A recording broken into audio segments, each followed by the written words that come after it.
माता च पिता त्वमेव त्वमेव बन्धुश्च सखा त्वमेव त्वमेव विद्यां द्रविणं त्वमेव त्वमेव सर्वं मम देवदेव। ॐ नमो भगवते वासुदेवाय। ॐ श्री परमात्माय नमः। श्री गणेशाय नमः। श्रीमद्भागवतगीता दिव्य ज्ञान जगत चतुर्थोध्याय। नमां कर्माणि लिम्पन्ति न मे कर्म फले स्पृहा इति मां योऽभिजानाति कर्म भिन्न सबद्धते।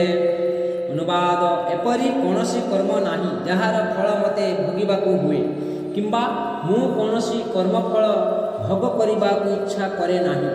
जे मो संबंधीय एही सत्य को जानी पारे से मध्य तार कर्मफल रे बांधी हुए नाही बा कर्मफल भोग करे नाही। भावार्थ जेपरि ए भौतिक जगत रे शासनगत नियम एपरि अछि जे राजा किछि भूल करि पारंती नाही किंबा शासनगत नियम राजांक प्रति प्रযোज्य नुहे। ठीक सेहीपरि भगवान ए भौतिक जगतर सृष्टिकर्ता हेले भी भौतिक जगतर क्रियाकलाप से संपृक्त नुहंती बा भौतिक जगतर क्रियार प्रतिक्रिया तांकु लागे ना। से सृष्टि करती एवं सृष्टि अलगा रुहंती किंतु जीवगण भूत प्रकृति को उपभोग करने को इच्छा करुथिबारु सेमाने कर्म बंधन रे पड़ती। कर्मर प्रतिक्रिया सेमाने भोग करती। कौनसी प्रतिष्ठानर मालिक प्रतिष्ठानर काम करुथिबा श्रमिक मानकर भल मंद काम पाई दायी नुहंती। श्रमिक माने निजे सेथि पाई दायी। जीवगण इंद्रिय तृप्ति विधायक कर्मरे नियुक्त एवं एही कर्ममान भगवान द्वारा नियंत्रित हुए नहीं।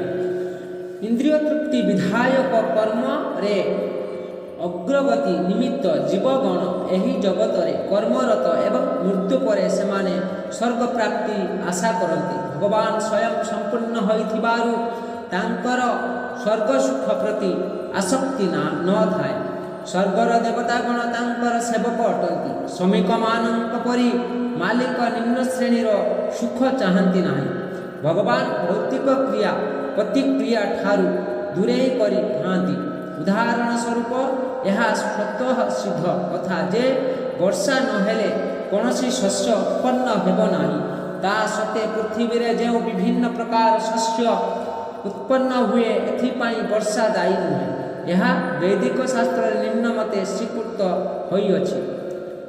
निमित्त मात्रम एवासु सूर्यानां सर्ग कर्मणि प्रधान कारणी भूता जत बहु सूर्य शक्तयः। भौतिक सृष्टि रे भगवान केवल परम कारण अटंती किंतु तत्कालिक कारण होउछि भूत प्रकृति। ताहारी जोगु ही ए भौतिक जगत परिदृश्यमान होइअछि। जीवगुड़िक विभिन्न प्रकार अटंती यथा देवता मानव और मानवेतर प्राणी एवं एमाने समस्ते समानंकर गत जन्मर शुभाशुभ कर्मफल भवन्ति। भगवान केवल सेमानंकु ए सबु कर्म निमित्त उपयुक्त सुविधा सुजोग एवं भौतिक गुण दियंती किंतु सेमानंकर इह जन्म तथा पूर्व जन्मर कर्म निमित्त दायी नुहंती। वेदांत सूत्र रे कहा जाइअछि जे भगवान काहारी प्रति पक्षपातिता आचरण करती नाही। जीव तार निज कर्म पाई दायी। भगवान केवल तांकर बहिरंगा शक्ति अर्थात भूत प्रकृति जरिया रे ताकू सुविधा सुजोग दियंती। जो व्यक्ति सकाम कर्म बा कर्मचक्र संबंध रे टिकी निखी सबू जानिछि से कदापि तार कर्मफल रे भागी हुए नाही।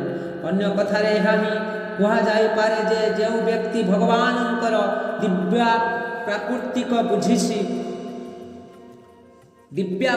को बुझिछि से एक अभिज्ञ कृष्ण चेतनशील व्यक्ति अटे एवं से कर्मचक्र रे केबे हेले पड़े नाही।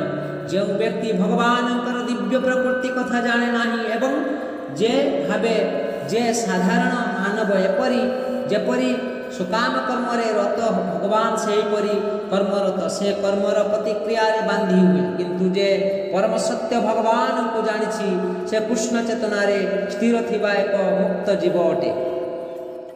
न मां कर्माणि लिम्पन्ति न मे कर्मे स्पृहा इति मां जो भिजानाति कर्म भिन्न सबद्धते। मुझ पर किसी कर्म का प्रभाव नहीं पड़ता, न ही मैं कर्म फल की कामना करता हूँ। जो मेरे संबंध में इस सत्य को जानता है वह भी कर्म के फल के पास में नहीं बंधता। तात्पर्य, जिस प्रकार इसी भौतिक जगत में संविधान के नियम है जो यह बताते हैं कि राजा न तो दंडनीय है न ही किसी राज नियमों के अधीन रहता है, उसी तरह यद्यपि भगवान इसी भौतिक जगत के सृष्टा है किंतु वह भौतिक जगत के कार्यों से प्रभावित नहीं होते। सृष्टि करने पर भी वो इससे पृथक रहते हैं, जबकि जीवात्माएं भौतिक कार्यकलापों के सकाम कर्म फलों में बंधी रहती है। व्यक्ति उनमें प्राकृतिक साधनों पर प्रभुत्व दिखाने की प्रवृत्ति रहती है। किसी संस्थान का स्वामी कर्मचारियों के अच्छे बुरे कार्यों के लिए उत्तरदायी नहीं, कर्मचारी इसके लिए स्वयं उत्तरदायी होते हैं।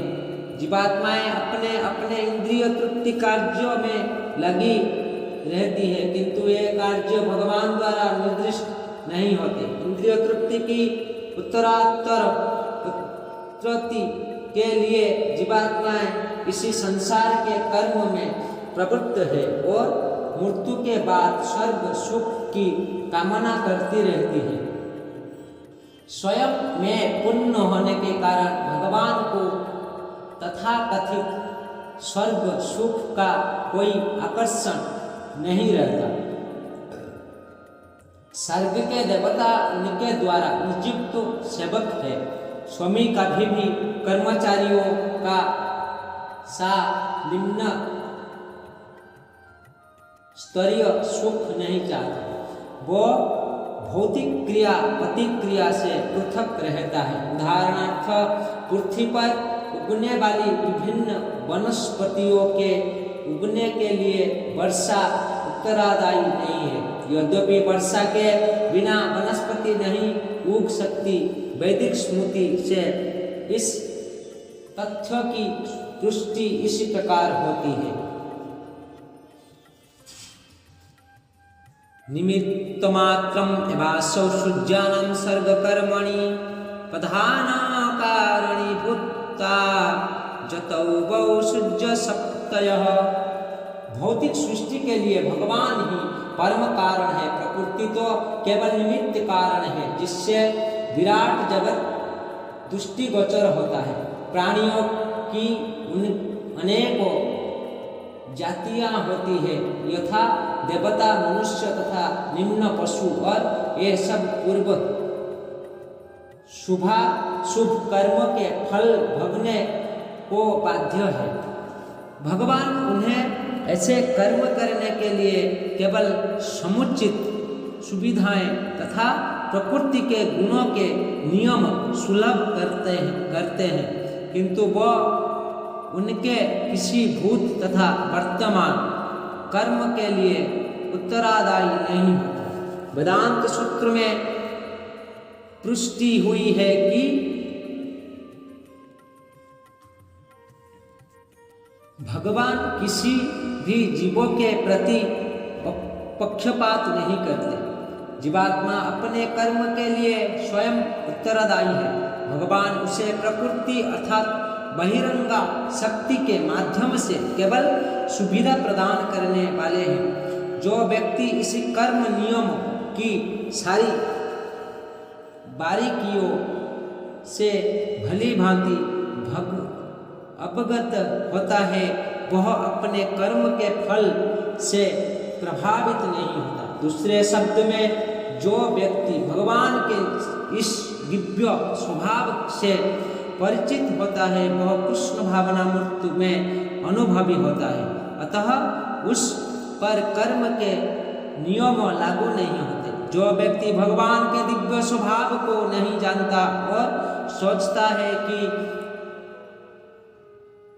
भगवान के कार्यकलाप सामान्य शक्तियों व्यक्तियों की तरह कर्मफल के लिए होते हैं, वो निश्चित रूप से कर्मफल में बंध जाते हैं। किंतु जो परम सत्य को जानता है वह कृष्ण भावना मूर्त में स्थिर मुक्त जीव है।